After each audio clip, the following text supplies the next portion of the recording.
Olá, meu nome é Vinícius Martinez, eu sou aluno de mestrado do Instituto de Física de São Carlos. Eu sou orientado pelo professor Emanuel Ren. Esse mestrado teve início em março de 2021. O título do meu mestrado é Construção de Sistema de Transação Óptica de Átomos Frios, com o uso de sistema de lentes de zoom opticamente compensado. Bom, vamos tentar entender esse trabalho então. Sistemas experimentais para o estudo de átomos frios se tornaram, ao longo da última década, extremamente versáteis, permitindo uma abordagem de inúmeros temas e o uso de inúmeras ferramentas. A preparação de tais sistemas, ela envolve uma série de técnicas de aprisionamento e resfriamento de átomos, que se valem da interação da radiação com a matéria, manipulação de estados atômicos e controle efetivo de muitos parâmetros envolvidos nesse processo. De fato, um experimento típico que permite apenas produção e caracterização de um condensado de Bose-Einstein faz uso de feixes de luz em quase uma dezena de direções do espaço diferentes. Podem ser ressonantes ou não ressonantes com as transições atômicas, intensidades que muitas vezes podem diferir por uma ordem de magnitude, ou algumas ordens de magnitude. Além disso, a gente também tem outra dezena de bobinas para controle fino dos campos magnéticos envolvidos. Gradientes de campo magnético, aplicação de radiofrequência, a fim de induzir transições entre estados hiperfinos, que deve ser colocada ao redor da região de aprisionamento. Todo esse aparato mínimo em torno de uma câmara de vácuo com pressões que são da ordem de 10 a menos 12 torr. Dessa forma, a manipulação fina de tais amostras quânticas fica limitada pela ausência de acesso óptico, ou mesmo pela geometria do sistema que você implementa. E uma solução encontrada para grande parte dos sistemas experimentais modernos, atuais, é você dividir fisicamente os processos. Então, o aprisionamento e resfriamento ocorre em uma câmara de vácuo e, após a obtenção de sua amostra quântica, os átomos são fisicamente transportados para uma segunda câmara, ao redor da qual não há qualquer tipo de aparato necessário ao resfriamento. Então, aí você renova a sua disponibilidade de acesso óptico e ferramentas de manipulação.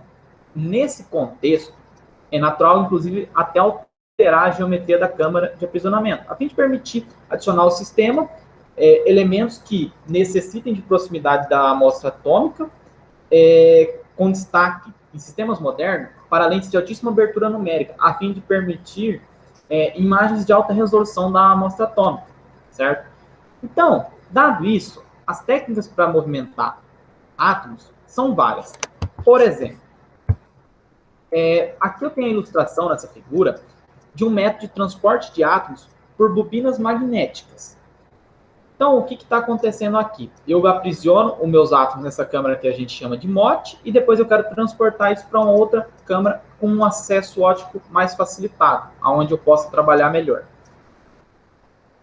Esse método, a gente utiliza bobinas com campo magnético, então você coloca dessa forma como está no trilho, por campo magnético você transporta a sua amostra da câmara onde ocorreu o aprisionamento para uma outra câmara.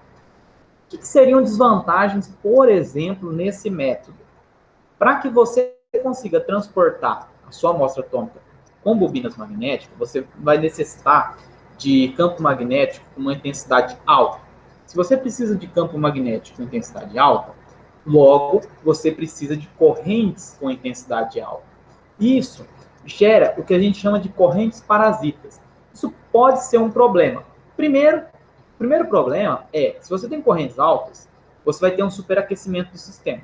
Você vai precisar de resfriamento. Se você precisa de resfriamento, você está adicionando complexidade no seu sistema e utilização do espaço, que é justamente o que a gente quer minimizar, dado a complexidade do experimento e o espaço que muitas vezes não é tão acessível assim. Dá para fazer uma mesa, até dá para fazer uma mesa ótica de 10 metros quadrados, mas não digamos, factível fazer isso, dependendo do seu experimento, no caso, só para produzir um condensado de Bose-Einstein estudado.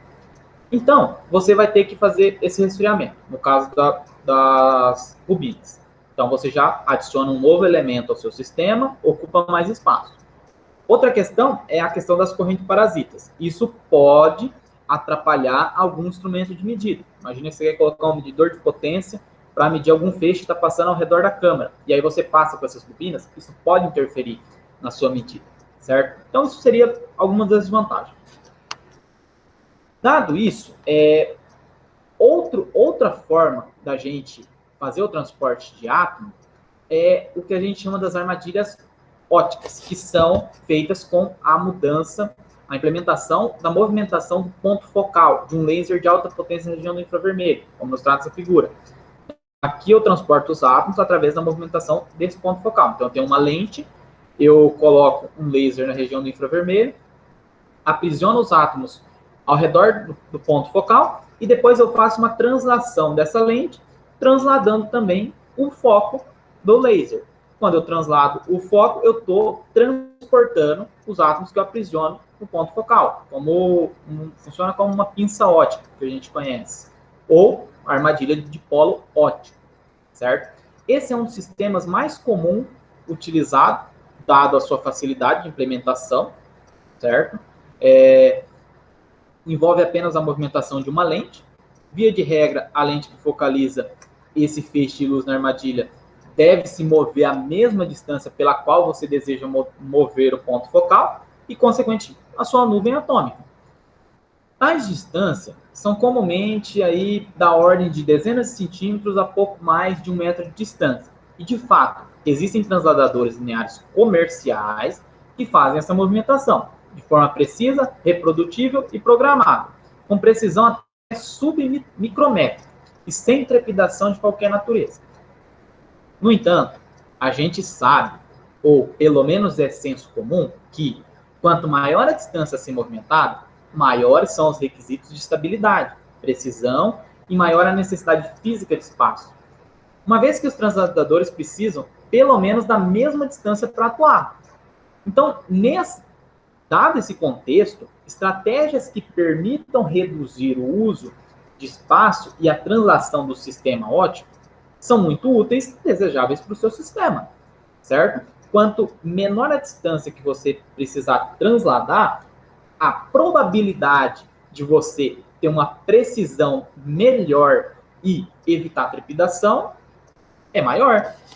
Nesse intuito, nesse objetivo, surge essa técnica que foi recentemente relatada por Jay Lee, na referência 3, desse trabalho que eu coloquei, aonde eles utilizam um OCZ para fazer a armadilha de dipolo óptico, ou seja, para transportar esses átomos.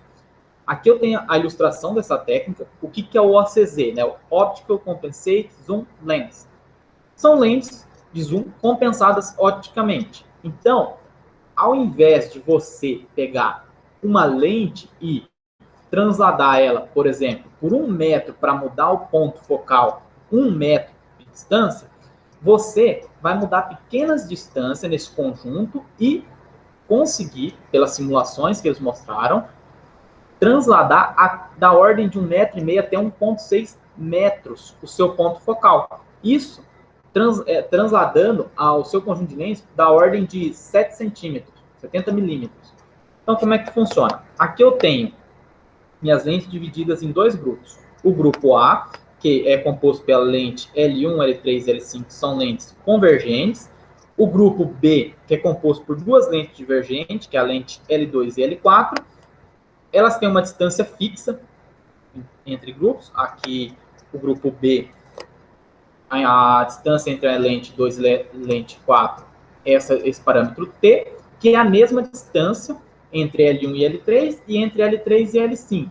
Então, o meu conjunto aqui, ele tem uma distância fixa de 2T. Ou seja, esse é o espaço que eu vou ocupar na minha mesa ótica. Essa é uma das grandes vantagens desse método.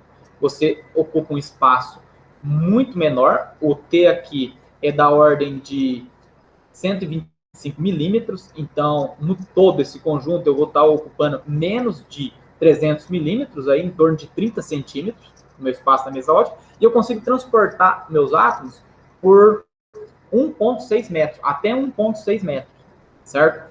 Esse parâmetro X aqui é o parâmetro que eu vou estar variando. E agora eu vou mostrar um resultado da simulação da mudança do ponto focal em função desse parâmetro aqui. Eu vou estar mudando isso aqui de 10 em 10 milímetros, partindo do zero até 70 milímetros, que é aqui esse meu resultado.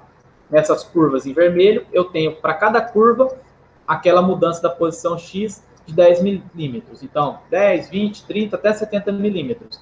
E aqui no eixo horizontal, eu tenho o meu ponto focal. Ele sai de uma posição da ordem de 300 milímetros e vai até 1.600 milímetros. Aqui no eixo vertical é o waist, a cintura do feixe, em milímetros. Então, eu estou entrando com feixe laser da ordem de 10 milímetros. E aqui na região do foco, ele tem da ordem de micrômetros. Por isso que está aqui bem próximo de zero, a gente não consegue ver na escala. Então, a grande vantagem desse método é o seguinte: ele conserva a abertura numérica ao longo do transporte, mantendo a profundidade da armadilha de polo óptico constante. Então, isso é uma vantagem quando comparado com o outro método só com uma lente. Não precisa de um foco intermediário, muitas vezes, então reduzindo o uso do espaço físico, que é outra grande vantagem. E, por enquanto, é isso que eu tenho feito no trabalho de mestrado. É começar a implementar esse método para o laboratório de Disprosio. Quais que são os nossos próximos passos? Aqui eu tenho um desenho da mesa ótica, onde eu tenho essa câmara maior, que é onde ocorrerá o aprisionamento e resfriamento da minha amostra atômica, e depois a gente vai transportar para essa câmara menor, que é a fase agora que eu estou desenhando. Esse paralelepípedo retangular aqui, esse é o conjunto do OCZ, onde eu vou ter meu conjunto de 5 lentes, e o transladador para fazer essa movimentação, e aqui um espelho. Nós estamos agora desenhando e tentando implementar isso na mesa ótica e fazendo cotações para comprar já os primeiros equipamentos que vão ser utilizados nesse mestrado, para depois, no futuro, a gente começar a caracterizar esse feixe e a profundidade de armadilha que a gente vai conseguir e as distâncias de transporte também. Eu gostaria de agradecer a FAPESP, em primeiro lugar, que é quem financia o projeto desse laboratório. Gostaria de agradecer a Univesp, que é quem financia minha bolsa de pós-graduação através eu atuo como um facilitador no programa de formação didático pedagógico para cursos nas modalidades à distância, e o CEPOF, que é o Centro de Pesquisa em Ótica Fotônica, aonde esse experimento está montado, que dá todo o suporte técnico para a gente. É isso, e muito obrigado.